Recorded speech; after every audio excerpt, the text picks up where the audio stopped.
नमस्कार, मैं प्रवीण कुमार। आप देख रहे हैं दैनिक इंडिया टीवी न्यूज खबर सच्चाई की। तो आज हमारे साथ जुड़ चुके हैं हस्तनपुर के पूर्व राज्य मंत्री प्रभुदयाल वाल्मीकि। नमस्कार सर। नमस्ते। जैसे सर यहाँ पर उत्तर प्रदेश में जो पूरे प्रदेश में इस ईवीएम को लेकर जो चर्चा हो रही है, जो बातें हो रही है, इस बारे में आप क्या कहना चाहेंगे?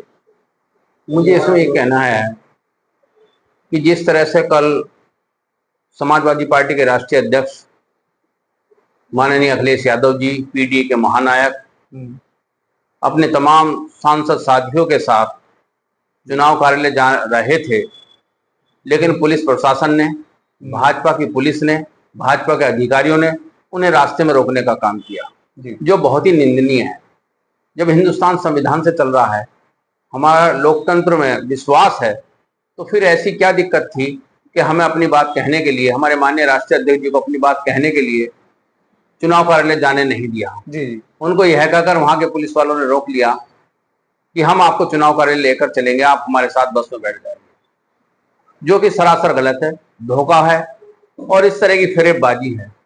इससे भाजपा सरकार जब भी कोई सच्चाई की बात माननीय राष्ट्रीय अध्यक्ष जी हमारे लोकसभा में उठाते हैं, पार्लियामेंट में कहते हैं, तब तो वो सच्चाई से मुकर जाते हैं और सच्चाई से मुकर कर भाजपा के सरकार के जो हमारे प्रधानमंत्री जी हैं, माननीय नरेंद्र मोदी जी हैं, वो हर सवाल को गुमराह करने की कोशिश करते हैं। तो जैसे सर वो वहां पर जो चुनाव आयोग में ले जाने के लिए वो बात कर रहे थे, तो जैसे अगर उन्हें चुनाव आयोग में ले जाना था या कुछ कर नहीं थे, तो पहले राहुल गांधी जी के द्वारा भी ये चीज कही गई थी कि हमें डिजिटल डाटा नहीं दिया गया। तो अगर वो डिजिटल डाटा दे देते या फिर अगर चुनाव आयोग में जाने की फिर क्या जरूरत पड़ती, इस बारे में आप क्या कहना चाहेंगे? नहीं, चुनाव आयोग के पास तो सारी चीजें हैं। उन्होंने तो अपनी वेबसाइट स्वयं ही बंद कर ली है। जनता को गुमराह करने का काम चुनाव आयोग कर रहा है।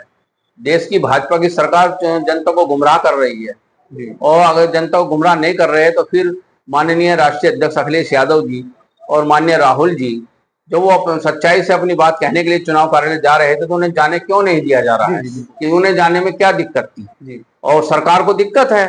सरकार इसलिए पार्लियामेंट में भी नहीं चर्चा कराना चाह रही।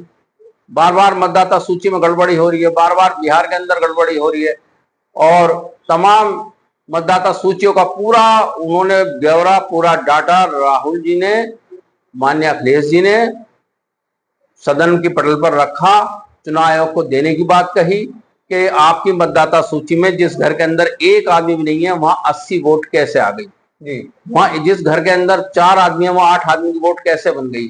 एक आदमी की वोट मेरठ में भी है, फिर दिल्ली में भी है, फिर महाराष्ट्र में भी है। इस तरह से आपने वोटों को जो है गड़बड़ किया है, वोटों की चोरी की है, तो ये आपकी सरासर भाजपा सरकार की निंदनीय कार्य है, जो गलत है, जो जनता को धोखा है। जनता अपनी वोट के एक अधिकार से अपना स्वच्छ छवि का जनप्रतिनिधि चुनने का काम करती है, और संविधान के अनुसार ये चुनाव होता है। लेकिन भारतीय जनता पार्टी की सरकार संविधान में विश्वास नहीं रखना चाहती, और वो अपनी हठधर्मी में और अपने गड़बड़ झाले में जनता को फंसाकर बार बार इस तरह का चुनाव के अंदर गड़बड़ी कराने की कोशिश कर रही है। अच्छा सर, जैसे ये चीज हो रही है, तो इसमें आप क्या कहना चाहेंगे कि क्या चुनाव आयोग को जैसे इस बात का प्रदर्शन चल रहा है कि आप हमें वो चीज दिखाइए, वोटिंग दिखाइए, कहाँ चोरी हुई है, क्या नहीं है, अगर क्या वो फिर चुनाव आयोग को दिखाना चाहिए, या अभी जैसे चल रहा है ये नहीं दिखा रहे हैं, सरकार के दबाव में आ गई, या उसके इस बारे में क्या कहना चाहिए? क्या उन्हें दबाव में कार्य करना चाहिए? नहीं, भाजपा सरकार में तो चुनाव आयोग की दोनों की मिली भगत चल रही है जी। भाजपा सरकार और चुनाव आयोग दोनों मिले हुए हैं। अगर मिले हुए नहीं होते तो चुनाव आयोग को माननीय राहुल जी की, माननीय अखिलेश जी की बात सुनने में, उन जो मतदाता सूची गड़बड़ी की वो पूरी रिपोर्ट दे रहे हैं, उस रिपोर्ट को देखने में और उनसे डिस्कस करने में, अपनी बातचीत करने में क्या दिक्कत आ रही है? दिक्कत तभी तो है, कहीं ना कहीं झोल है। अगर कहीं ना कहीं बात में झोल है चुनाव आयोग के, तब तो चुनाव आयोग सामना फेस नहीं करना चाहता, सामना नहीं करना चाहता, भाग रहा है वो मैदान छोड़कर जी। और उसकी जो है उसको संरक्षण देना काम भारतीय जनता पार्टी की सरकार कर रही है। तो अभी आपने सुना प्रभुदयाल जी को कि इन्होंने बताया कि किस तरीके से चुनाव आयोग के गड़बड़ी कर रहा है, वो मतलब कि मिली भगत के कारण ये वोट चोरी या जैसे तरीके के उन पे आरोप लग रहे हैं, उस कार्य को कर रहा है। अगर चुनाव आयोग बिल्कुल निष्पक्ष है तो फिर उन्हें चुनाव आयोग में जो हमारे माननीय अखिलेश यादव जो पूरे राष्ट्रीय अध्यक्ष रह चुके हैं, और जी जो राहुल गांधी हैं, उन्हें फिर डाटा क्यों नहीं दिखाया जा रहा? क्यों फिर वो उन्हें गुमराह करके चुनाव आयोग का बताकर क्यों उन्हें फिर दूसरी जगह भेज दिया जाता है? तो अभी हमारे साथ जुड़ चुके हैं सर, आपका नाम? चौधरी नरेश। जी सर, अब इस बारे में आप क्या कहना चाहेंगे? ये बहुत गलत हुआ, भारतीय उद्योग को वहाँ जाना चाहिए था। जी और लोकतंत्र में सबको अधिकार है अपनी जो है बात कहने का।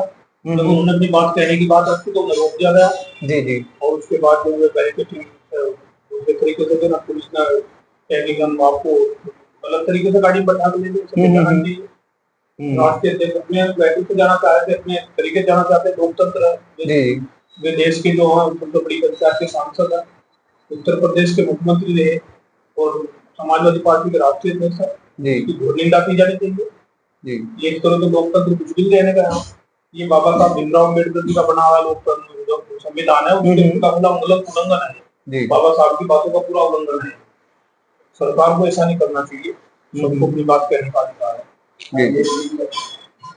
तो अभी आपने सुना, हमारे सर ने भी इस बात को करा है कि किस तरीके से ये इस कार्य की जो ये हुआ है, किस तरीके से कार्य, जो इसकी घोर निंदा की जा रही है कि अगर इस तरीके की पावर को लेके आप कह सकते हैं या किसी दबाव में आप कह सकते हैं, इस तरीके का अगर कर रहे हैं तो संविधान की फिर इस तरीके कहीं ना कहीं इस जैसे सर वो अखिलेश जी को बताया गया कि चुनाव आयोग लेके जा रहे हैं, मगर उनमें थाने ले जाया गया है उन्हें, तो इस विषय में आप क्या कहना चाहेंगे? भारतीय जनता पार्टी हमेशा धोखे की राजनीति करती है जी। और जब वो धोखे की राजनीति करती है, उनके अधिकारी भी धोखे की राजनीति करते हैं। और धोखे से उन्हें ये कहा गया कि आप हमारे साथ बस में चलिए, तमाम आपके साथी चलेंगे और हम आपको चुनाव कार्यालय लेकर चलेंगे। लेकिन चुनाव कार्यालय न ले आकर उनको सीधे थाने ले आया गया, जहाँ काफी समय तक वहां बैठाया गया, जो कि बिल्कुल गलत है। जी। एक जनप्रतिनिधि है, एक पार्टी के राष्ट्रीय अध्यक्ष हैं, पूर्व मुख्यमंत्री उत्तर प्रदेश सरकार हैं, पीडीए के महानायक हैं, लेकिन आपने भारतीय जनता पार्टी ने सारी नियम कायदे कानून मर्यादाएं सब तार तार कर दी।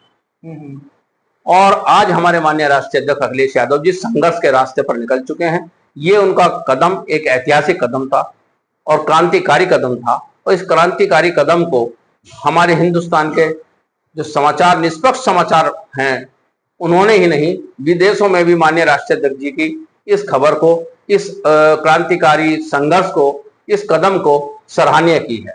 जी। अभी आपने सुना कि किस तरीके से वो कार्य जो इन्होंने किया है, धोखाधड़ी का कार्य जो हुआ है, अखिलेश यादव थाना ले जाने का वो कार्य कर रहे थे। तो अगर बात सारी सही है, एक बारी को हम कह सकते हैं, जो प्रधानमंत्री मोदी, नरेंद्र मोदी से हम कहेंगे, अगर बात सही है, अगर वो निष्पक्ष है, उन्हें लगता है कि वो निष्पक्ष है, तो फिर इस तरीके का कृत्य क्यों किया जा रहा है? क्यों उन्हें चुनाव आयोग में नहीं भेजा जा रहा? क्यों उन्हें डाटा क्यों नहीं दिखाया जा रहा? चुनाव आयोग का बताकर क्यों उन्हें थाने लिया जा रहा है? इस बात में अगर हम सोचेंगे तो कहीं ना कहीं फिर हमें क्वेश्चन मार्क दिखता है, विवेचना दिखती है कि क्या ये जो और राष्ट्रीय अध्यक्ष जो है अखिलेश यादव जी और राहुल गांधी जो वो बता रहे हैं कि क्या इनकी बातें सही हैं, क्या नहीं? क्या दबाव में इस तरीके का कार्य किया जा रहा है? क्या डाटा हकीकत में छुपाने का कार्य किया जा रहा है? आज का सिलसिला खबरों का बस इतना ही। लगातार खबरों को देखने के लिए बनी रहिए दैनिक इंडिया टीवी न्यूज़, खबर सच्चाई।